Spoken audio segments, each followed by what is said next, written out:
It's the Down Beach Buzz real estate webcast. It's the podcast. The real estate market seems to be settling out, or at least it's starting to stabilize. Some people think it's on fire or it's so chaotic where there's new real estate rules for agents. But let's get to that topic. Sherri Lilienfeld of eXp Realty and Paul Zgalich from Rate.com.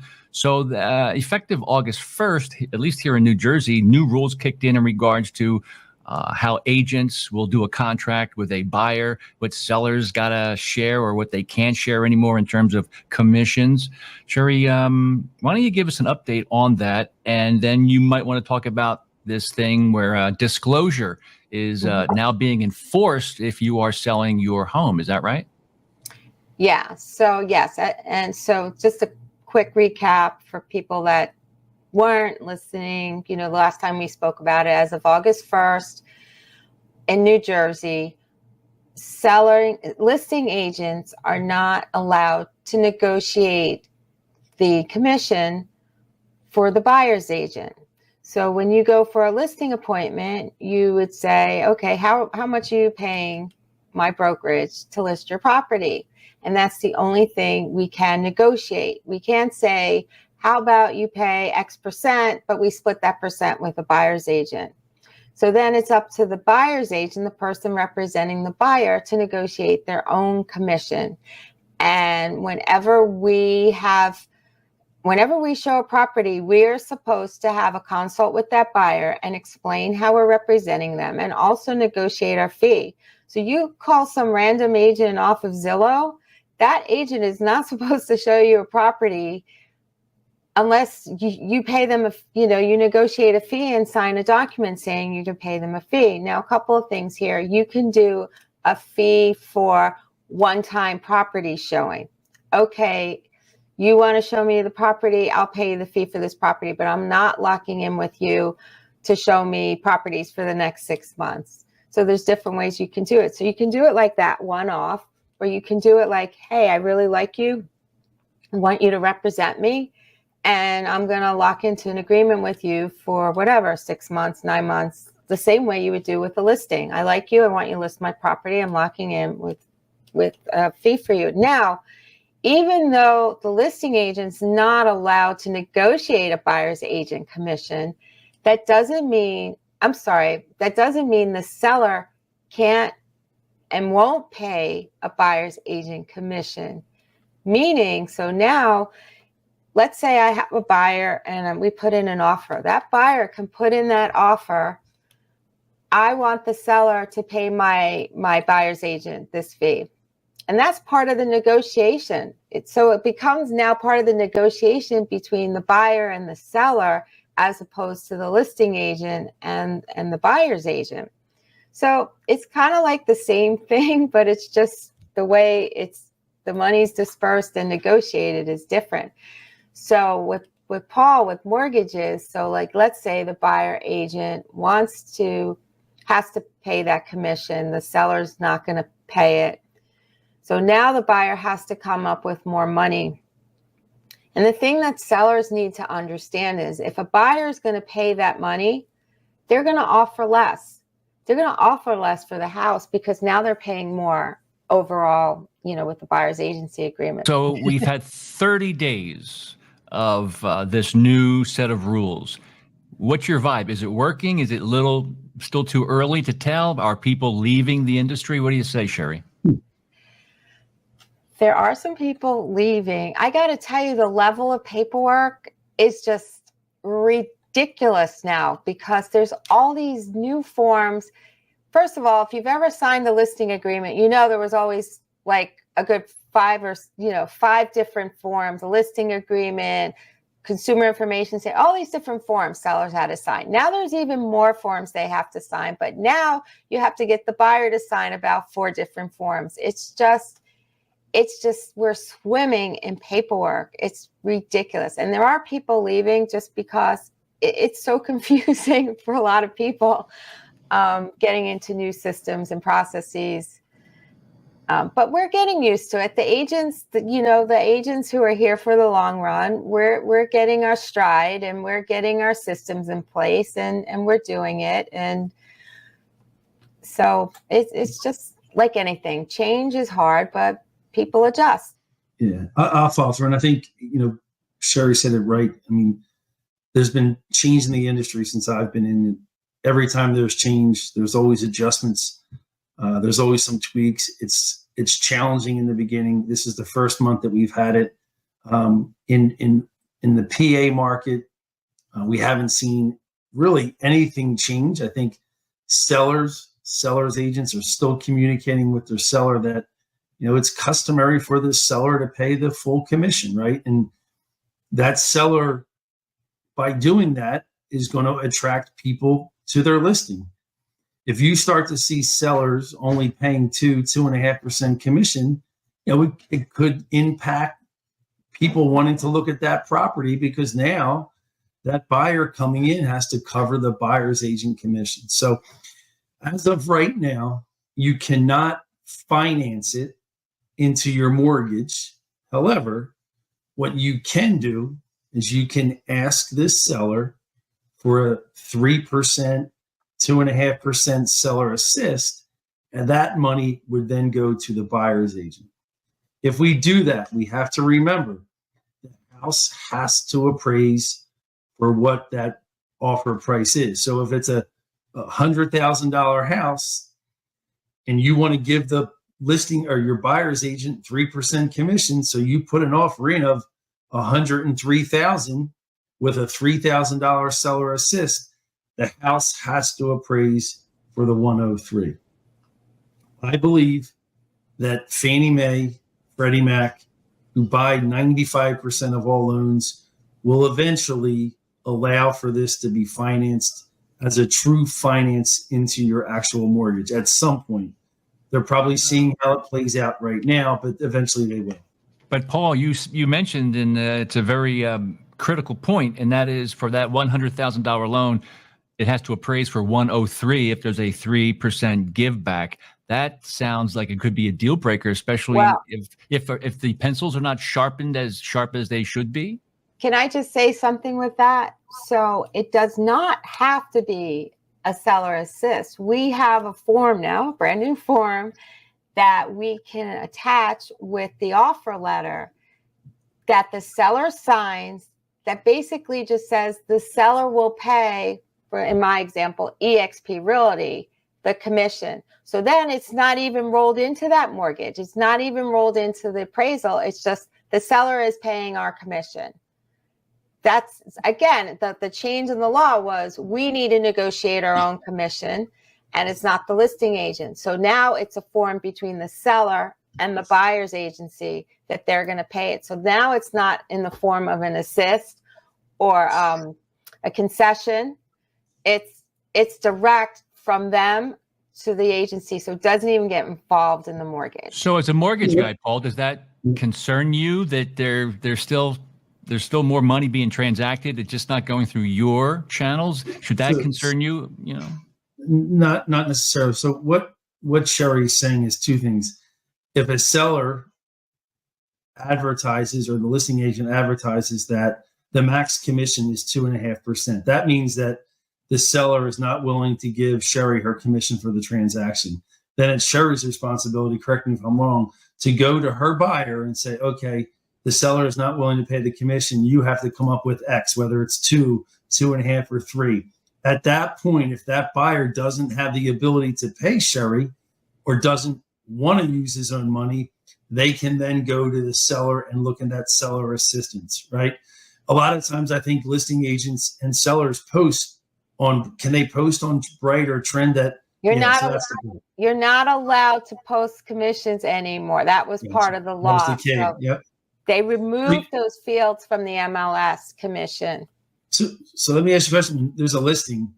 Are you working with the listing agent asking, hey, what is the seller willing to pay? Yes. So now what happens is before you do a showing, well, not necessarily before, but if let's say you're going to put in an offer, you would call the listing agent and say, hey, have you had a conversation with the seller about potentially paying the buyer's broker? Like, has there been a conversation, and is that something, because we need to know how to structure our agreement. Is it going to be in the form of assist, or is it going to be in the form of direct, or is it not going to be anything? Are they not even willing to pay anything? So we just asked if there was a conversation, but we're not allowed to put that in the MLS. You're not allowed to state anything in the MLS about commission to any side. It has to be a conversation that comes out, and it's a case by case basis. So it's a lot more conversations between realtors now. If I was a listing agent, you might think, wow, listing agents have it all under control now, or a good bit of it, but they got to do the vetting. They got to do a background check. Are they going to pick up the phone for everybody and let them traipse through the listed house? They got to get pre-qualified. It's really tough for all parties, both sides of this transaction, right, Sherri? I think, though, there have been listing agents that never really had a hard time playing both sides, which is what you're saying, and vetting the buyer.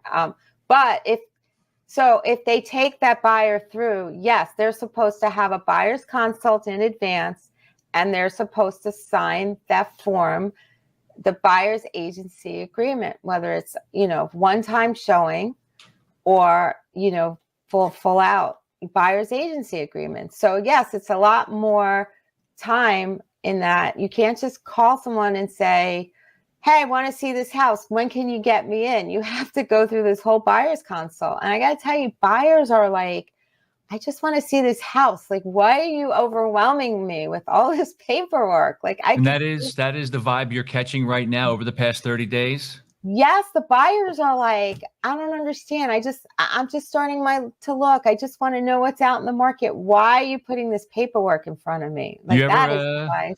Do you ever direct them to the National Association of Realtors, NAR? Just say, hey, here's a phone number. Give them a call. I'm sure they'll sit down with you for a while and explain.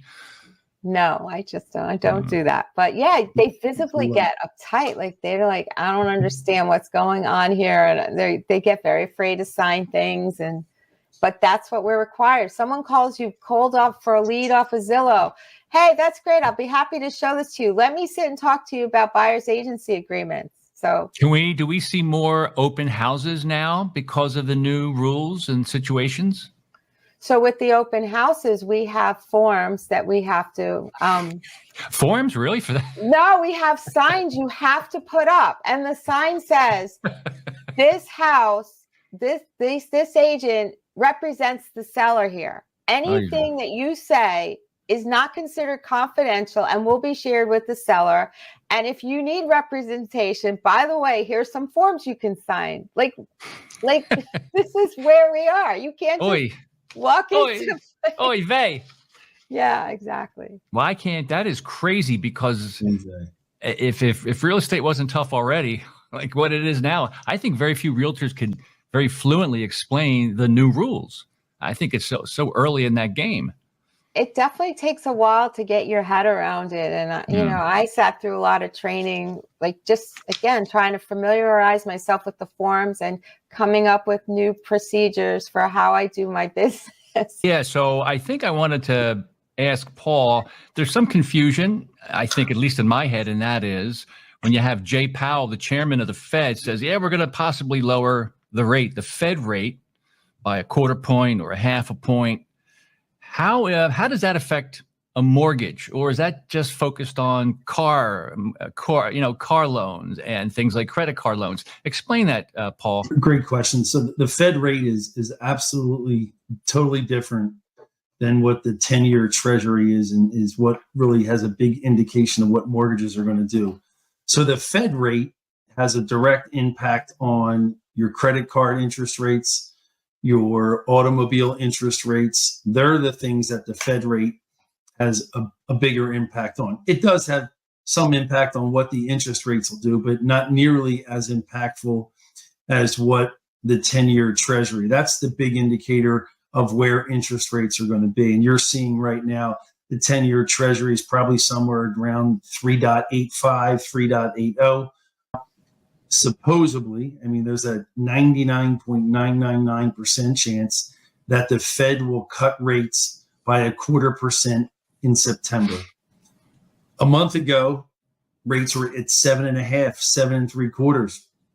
As we look at it today, rates are in the very low 6%, 6.125%, 6.25%, depending upon primary versus secondary versus investment. So in a 30-day span, we have seen a reduction in rates by over 1%.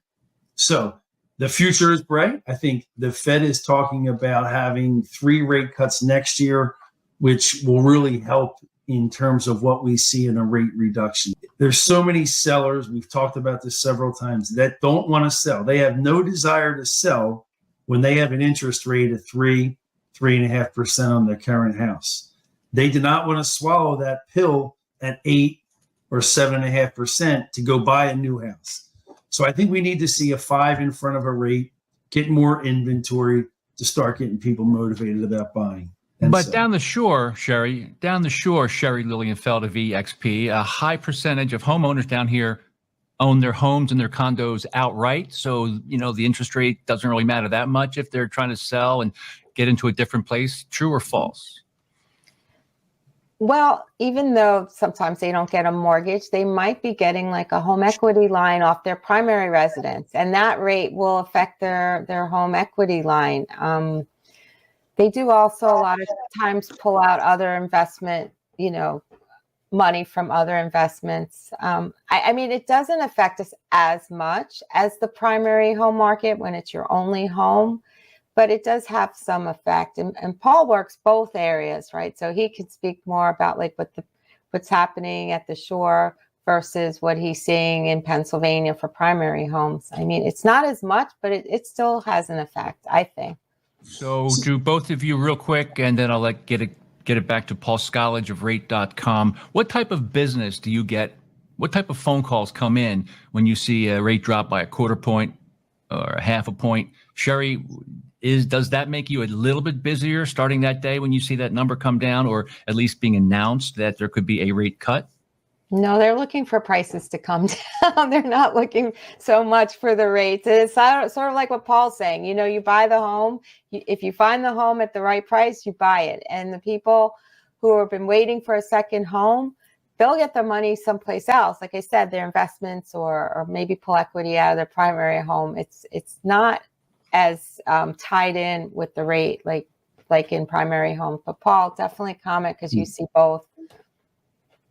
Yeah, I think the second home market rates aren't as impactful as they are in a primary market. And a lot of times people buying in the secondary market will do a home equity loan.